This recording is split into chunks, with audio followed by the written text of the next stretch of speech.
je regarde Anton. Une personne influente, capable de retourner les Assamites. Une personne qui a du Vous pouvoir. me prêtez là des choses que je ne peux pas. Je n'ai pas touché aux Assamites, je n'étais même pas au courant. Et effectivement, vu que apparemment des informations sont sorties, je suis là pour surveiller mon frère. Je reste calme, je le regarde, vraiment impassible, sans regard de méchant. Je pose ma main sur la table et je fais juste grandir mes griffes d'une seule main. Vous ne m'impressionnerez pas avec ça, Klaus. Mais, mais, c'est à cause de vous tout ce qui arrive à notre famille? Non, je n'ai rien à voir avec cela. Maintenant, croyez-moi ou pas, ça c'est une autre histoire. Alors expliquez-vous. C'est très simple. J'ai été envoyé ici pour suivre les agissements de mon frère. Parlez-nous plutôt de l'alliance avec les Trémérès. Oui, j'étais au courant que mon frère avait alliance avec les Trémères. C'est une information que j'avais depuis longtemps. Mais c'est une carte que je gardais dans ma manche, car elle était forte. Vous pourrez en consentir que cette information était très importante et je ne pouvais la divulguer à qui je voulais. Son conseiller Tréméré, Je ne le il y a connais pas. quelque chose de plus profond que vous nous cachez. Mais Quelle est la nature de cette alliance? celle-là, je ne sais pas. Et vous allez vous opposer à ce que je dois faire? Non, du tout. Mon but est de voir si mon frère est apte à garder ce rôle de prince. Si oui, nous verrons bien. Sinon, il devrait être remplacé. Et qui sont vos commanditaires, si je peux le dire ainsi? Ça, je suis désolé, Klaus. Je ne peux pas vous le révéler. Mais sachez que ce sont des instances plus importantes que le prince. Ah bah les interdits. Nous sommes dans la même galère aujourd'hui et nous devons savoir. Vous savez ce qui nous attend, vous savez les alliances, les ennemis que nous avons probablement et sûrement les actions ou certaines actions que nous allons devoir entreprendre, que nous soyons d'accord ou pas. Si nous jouons, nous cachons des choses les uns les autres, nous nous mettons littéralement dans la gueule du loup. D'accord, je vais jouer carte sur table. Il est vrai que je veux rassembler tous les clans auprès d'un seul prince. Que ce soit mon frère ou un autre.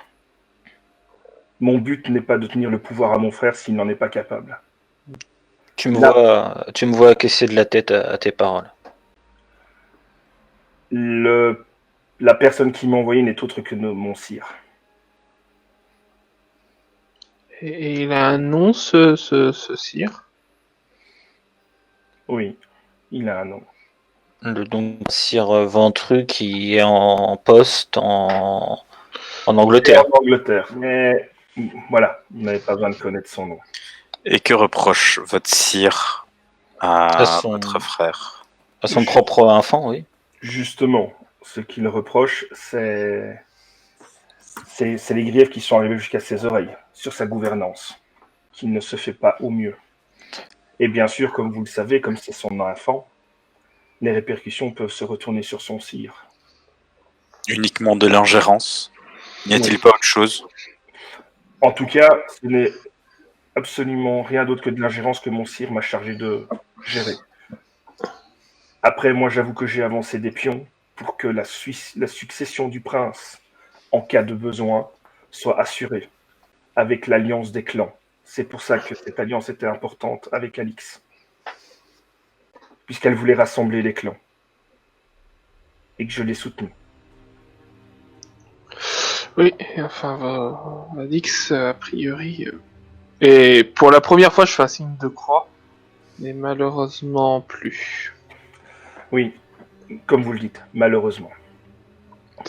Pour avoir lu son journal, c'était une femme pleine de bonté, d'amour un peu trop... Tête brûlée. Une Ouais, tête brûlée. Un peu trop close aussi. impulsive. Un peu trop impulsive. Voilà. Ça marche aussi. Disons Voilà. que ce qui a bien fonctionné, enfin ce qui a bien marché avec Alix, c'est que nous avions tous les deux notre humanité. Nous avions tous les deux envie de la même chose. Bah, Rassembler tous les clans sous une seule bannière, on pourrait dire, si on veut parler plus en termes de chevalerie. Ouais. Et vous comptez faire quoi des Trémérés à la base? À la base, je n'en savais rien, c'est pour ça que j'étais en train de me poser la question si est-il intéressant ou pas d'aller voir cette alliance de Trémérés. Moi, la question qui me pose aussi, qui me taraude aussi, et qui me fait le plus grande interrogation, c'est surtout le lien entre le prince et les prémices. Je vais être franc, direct et précis.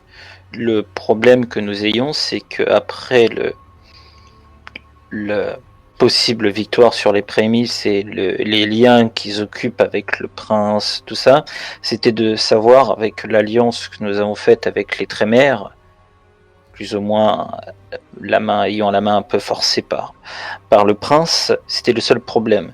Si vraiment le prince est en alliance avec les Trémères et que les Trémères ont plus ou moins commandité des actes, on va dire, inhumains, si on peut appeler cela comme ça, C'est le cas, grand frère.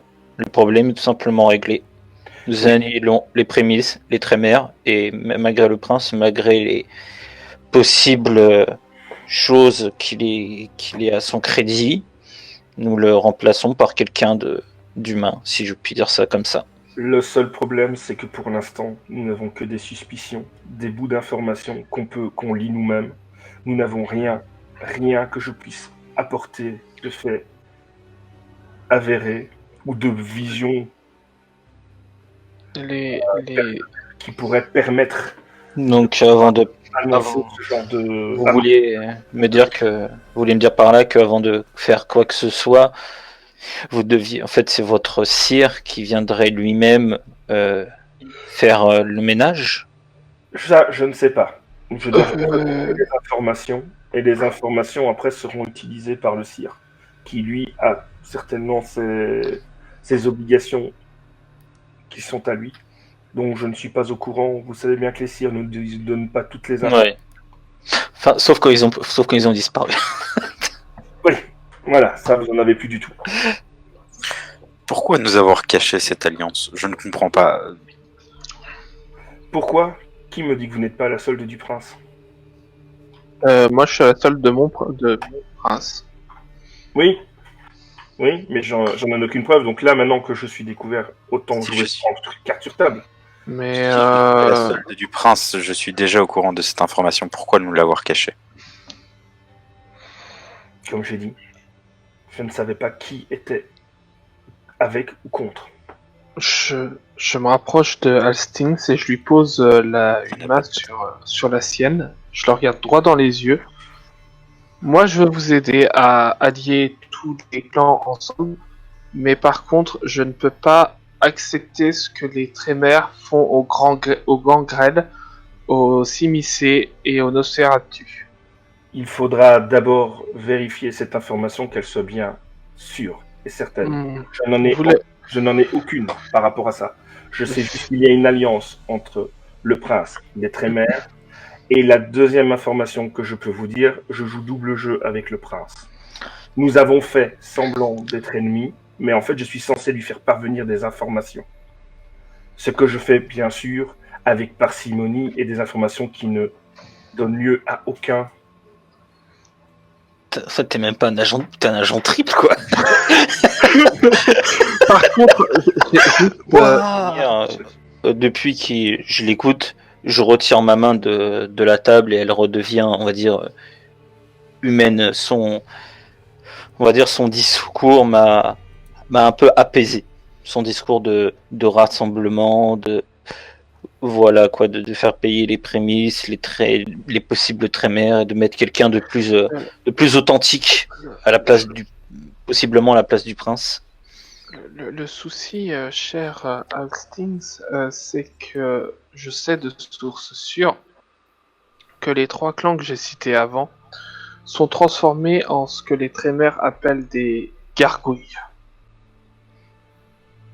Ils transforment les Nosferatu, les Simiset, les Gangrels, en des créatures immondes et difformes, esclaves de leur volonté, qu'ils appellent des gargouilles. C'est un crime odieux. Est-ce que... Comment tu as su ça Vous avez des preuves, vous avez des... Joseph et Un petit bruit métallique se fait entendre. Le bruit caractéristique de la mécanique du passage secret qui mène à votre pièce. Qui connaît cet endroit? Mais tout le monde. Tout le monde.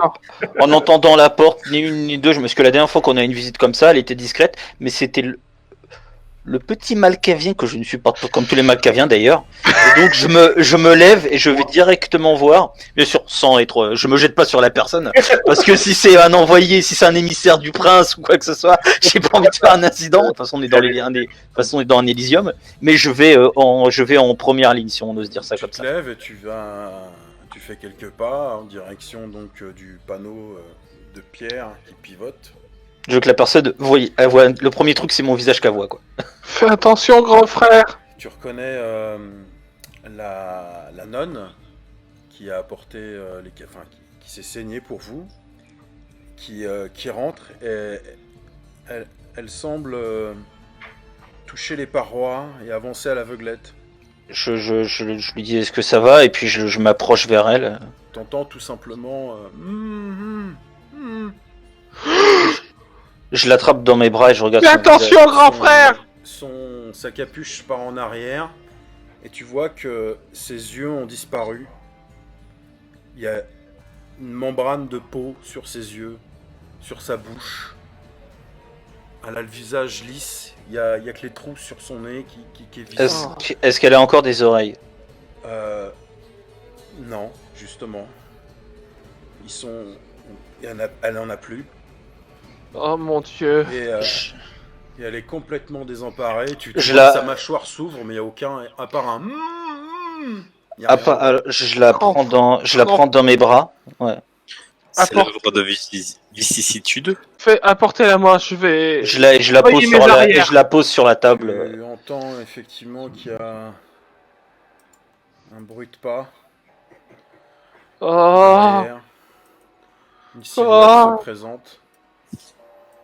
Oh Une non. grande cape noire, des vêtements brodés d'or, Oh merde. un visage parfaitement symétrique, un nez droit, une bouche dédaigneuse, un menton pointu, des cheveux parfaitement lisses et coiffés, une implantation parfaitement inhumaine, une beauté effroyable. C'est affreux, c'est laid en même temps et c'est beau.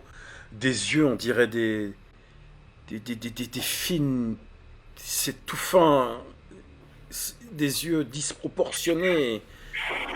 Et il fait dans les 1m90. Ils sont combien? Il est seul. C'est l'ambassadeur. Et Elisabetta, ton regard se pose sur lui.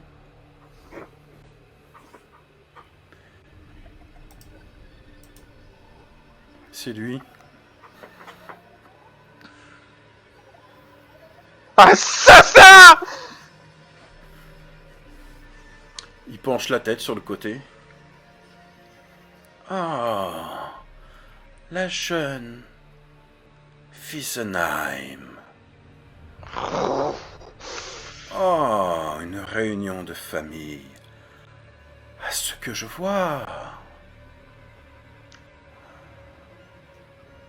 Oh. Vous n'êtes pas seul. J'arrive au bon moment, on dirait. Et vous voyez, surtout toi, Klaus, tu vois que sous sa cape, au niveau de ses mains, il y a des tentacules noirs qui s'agitent, qui frémissent. Il a des crocs qui poussent, Il a des yeux rouges injectés de sang. Mhm. Quelle est ta réaction déjà, Klaus, toi qui es le plus près? À quoi tu penses? S'il me dit rien vraiment, non, vraiment, il me dit rien du tout, mais je sais très bien que c'est un simicé. Tu Recule. vois qu'il a une broche avec le symbole des prémices. Est-ce que j'entends ma sœur qui me dit de reculer derrière moi ou pas? Ah oui, oui, tu l'entends. Oui. Alors Je suis paniqué. Paniqué et pleine de haine. je tape quelques pas en arrière alors. Klaus, tu commences à reculer. Elisabetta, bien sûr, tu as réagi comme tu as réagi. Théophilus, à quoi tu dis? Enfin, à quoi tu penses? Est-ce que tu dis quelque chose? Que faites-vous ici? Donc ça, c'est ce que tu dis. Anton? Anton lui fait un pas en arrière. Il se laisse il va rester un peu discret par rapport à ce personnage, très observateur. Il va, comment dire, il a du questionnement dans son regard. Il sait plus ou moins à qui il a affaire, mais comment est-ce que ce personnage est lié au reste, il ne sait pas encore. Je suis venu dans un Élyséeum pour pouvoir discuter, dit-il avec ses crocs sortis, ce qui est parfaitement interdit dans un Élyséeum. Il fait un pas. Commencez par me ranger vos canines. Et nous pourrons peut-être accepter votre volonté. Une grande silhouette se dessine derrière lui. Oh non. Massive. Plus de 2 mètres. Une envergure. Waouh. Des cornes sur la tête. Des griffes. C'est affreux à voir. Quand ça se déplace, ça a la peau grisâtre. C'est quelque chose d'assez effrayant Une gargouille. qui se dresse derrière La le voilà. Simicé. La voilà, Stings, votre preuve. Et les ailes de la gargouille s'agitent. Et elle est étonnamment silencieuse. Elle a avancé à pas de loup. Par rapport à la masse que c'est, et Dimitri, l'émissaire Prémisse du clan Simicé, ne réagit pas. D'ailleurs, Klaus, tu peux distinguer qu'il n'a pas d'oreille. C'est pas pour autant... Il lit sur les lèvres peut-être. C'est pas pour autant que Théophilus... Enfin, c'est pas pour autant qu'il obéit à Théophilus. Il n'a pas rétracté ses crocs. Il se rit de plus belle. Commence à écarter un peu les bras. Et vous voyez donc... Enfin, ses bras, en fait, c'est des tentacules. Visqueux, multiples, pointus. Oh merde. Et il remarque que vous ne le regardez pas vraiment. Il suit vos regards, parce que la gargouille qui est derrière lui attire plus le regard en fait. Musculeuse, énorme, massive. Des plaques, on dirait des plaques de pierre. Des oreilles extrêmement pointues. Un regard presque animal. Une mâchoire qui s'ouvre, garnie de crocs. Et ses ailes qui commencent à bien s'ouvrir. Oh. Et qui se renferme sur le Simicé, qui est surpris. Et vous pouvez voir que le bras de la gargouille ressort sur la poitrine de devant. La gargouille a transpercé la poitrine du Simicé et dans sa main un cœur noir qu'il broie d'un coup. L'air de stupeur sur le Simicé. Aucun son qui ne sort de sa bouche. Et vous le voyez qui commence à se décomposer à une vitesse hallucinante. Gordo, vous êtes là? Et il ne reste plus que la gargouille qui vous contemple, qui bat une fois des ailes pour les replier derrière son dos. Et elle a des jambes arquées, à articulation inversée, des énormes griffes. Elle baisse la tête sur le tas de chair qui se décompose à ses pieds. Vu que je suis en première ligne, je n'ai aucun, on va dire, acte acte visuel ou de mouvement hostile envers la créature. Je me défendrai, mais je n'ai aucun acte hostile envers elle. J'ai appelé l'ambassadeur, il n'y a pas de réponse. Pas de réponse. Eric,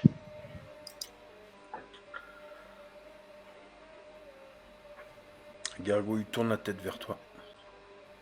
oh non, c'est bien vous. Je m'approche de la gargouille et je la regarde dans les yeux. Est-ce que ma sœur avait raison? Il ouvre la bouche. Tu vois une longue serpentine qui sort.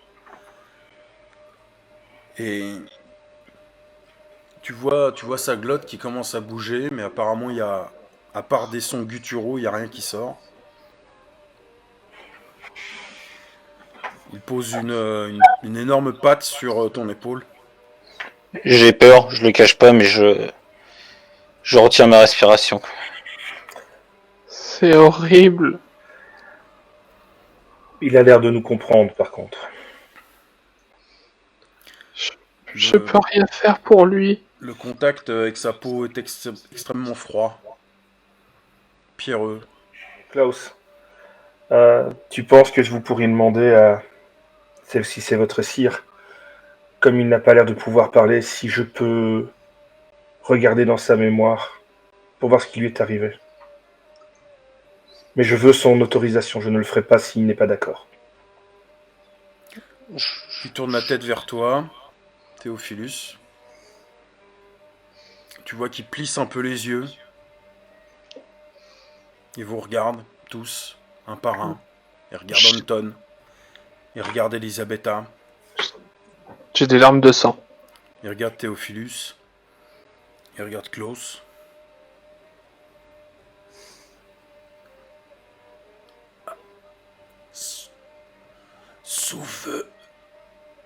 Souvenir. Ça lui a énormément coûté de dire ça. Il t'a donné, c'est bon, tu peux, Théophilus.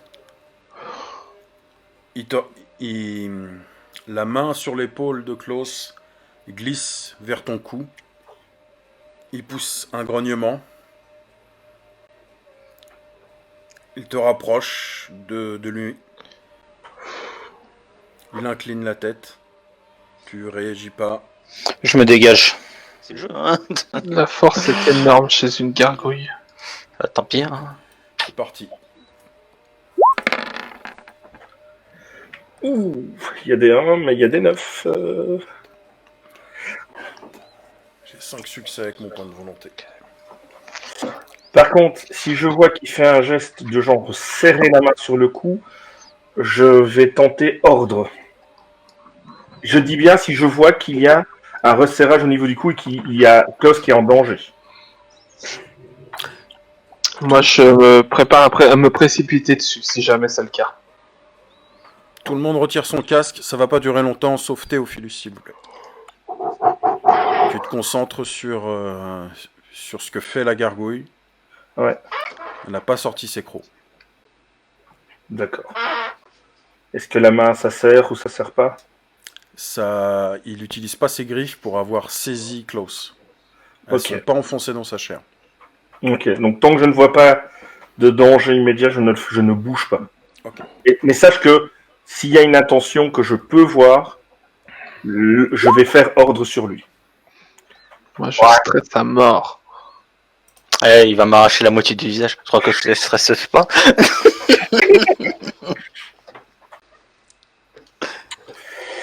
Ça, tu vas voir.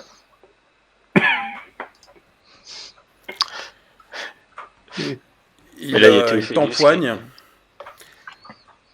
Les autres pouvaient voir que Théophilus se tient prêt.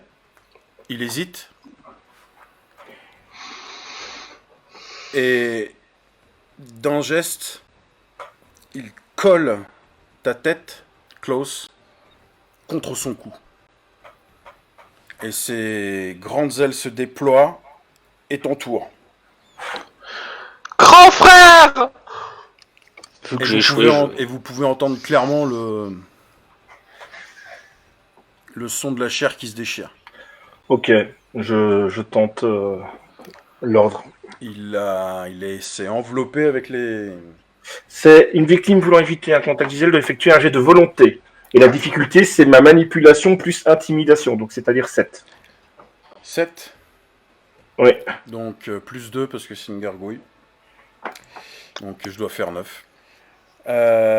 Donc j'ai dépensé un point, donc j'en dépense un autre. Donc ça me fait un succès automatique plus ce qui me reste en volonté. Tu as moins 3 de difficulté parce que tu es... Ah bah d'accord. Bah déjà t'en jettes 2. J'ai du bol. Ouais. Non, je vais te sauver, hein, c'est pas de ma faute. Il continue. Non, ça passera pas cette fois. C'est pour sauver un joueur, c'est pas pour me sauver. Bah moi. ça fait 2. Donc ça passe pas. Je lâche quand même... Relâche-le! Je me jette sur la gargouille en hurlant Grand frère!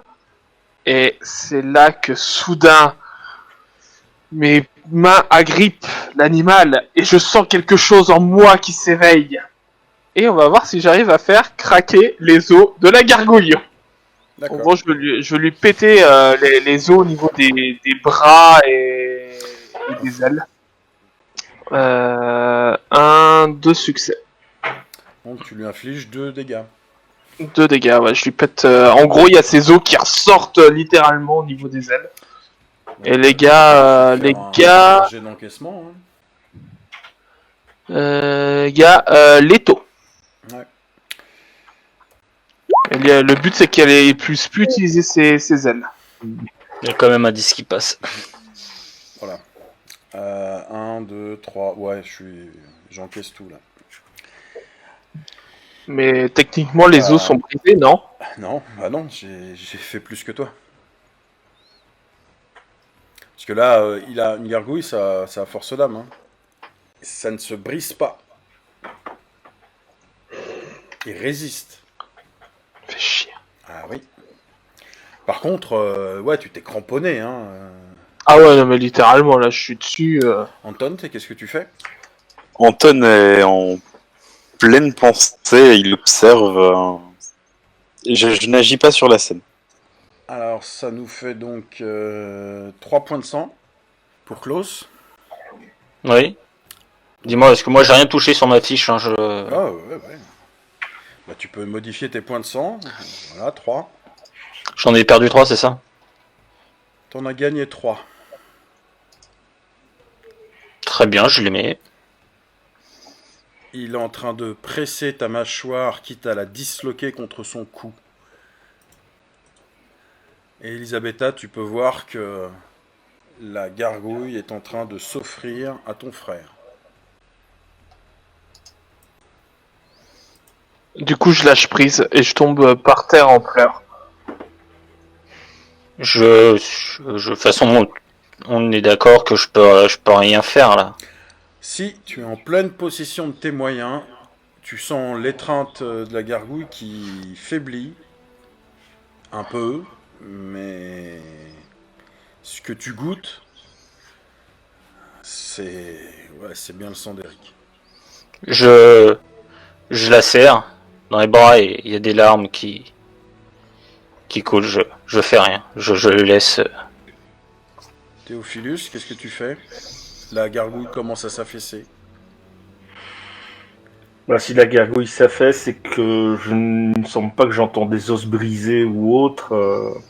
Pour l'instant, je reste en attente. Il y a une des ailes qui tombe sur le côté, par manque de force, révélant effectivement le Klaus au-dessus de la gargouille, qui est à son cou et qui boit son sang. Je ne fais rien. Anton, Toujours rien. Elisabetta. Je pleure en disant que c'est vraiment pas juste. Au fur et à mesure que tu ingères le sang de ton cire, devenu une monstruosité, vous autres, vous entendez juste des grognements. Toi, par contre, c'est comme s'il te parlait et que tu comprenais au fur et à mesure beaucoup mieux. Ils m'ont pris. J'ai résisté tant que j'ai pu. C'est ma faute. Prends. Je peux répondre ou... Tu peux répondre Hmm. pendant que le corps commence à tomber en lambeaux. On t'écoute. Merci pour ce cadeau, Eric. Je vous ferai honneur. Je ne laisserai pas cette chose impunie. Je relèverai le nom du clan. Vous seriez fiers de moi. Et le corps de cette créature tombe en poussière. Poussière légère. Et un courant d'air commence à faire virevolter un peu ses cendres. Et tandis que un Kainite, un vampire, en a tué un autre sur un sol sacré de l'Elyséum où nulle violence n'est autorisée. Est-ce que la justice a été rendue? Celui qui a enfreint les règles d'un Elyséum vient de trépasser. Quelles que soient les circonstances, on peut distinguer que tout en haut d'une grande poutre du chantier de la cathédrale, un grand corbeau noir croasse, déplie ses ailes et s'en va dans la nuit.